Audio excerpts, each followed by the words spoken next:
Enjoyed the band? I have. They're good. It is awesome out here today. It really is. It is. Thanks for coming. Thank you. The band is called The Strangers, right, Karen?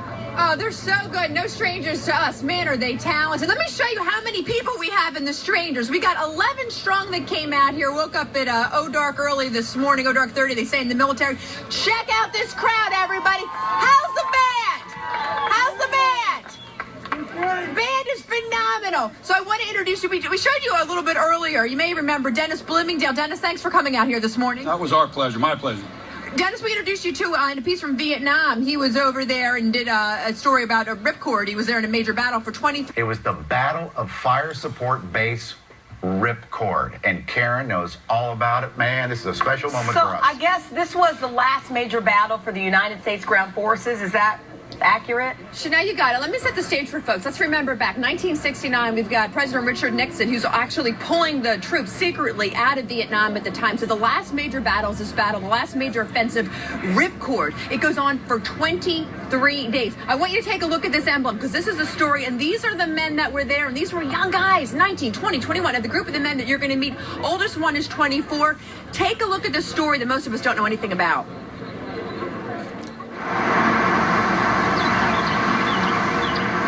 I was surprised when I first realized how little anybody knew about it.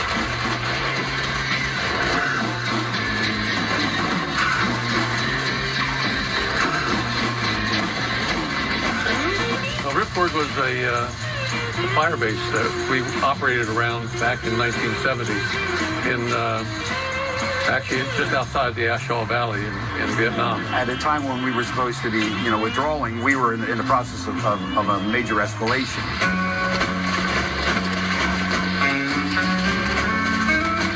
It was one of the 10 worst battles in Vietnam. A battle that lasted 23 days. I assumed I was going to be killed that day. It was bigger than anyone would have imagined, especially for those who ended up in the middle of it. Each of us carried around 400 rounds of ammunition. In what would be the last major conflict between members of the U.S. Army 101st Airborne Division and the North Vietnamese Army. We were operating in an area north of Ripcord. My company had been in that area about 2 weeks prior. It was in a bunker complex that at the time we went through was deserted. But I guess somewhere in that 2-week period, they had all moved into that area. They being the North Vietnamese soldiers, and the hilltop was crawling with them. They opened up on us and we were trapped. And I got hit early. I guess I blacked out for a couple of seconds and then realized I had been hit in both arms, all across the chest. My leg had been almost completely blown away. Okay, Roger that. And yet somehow he managed to get cover.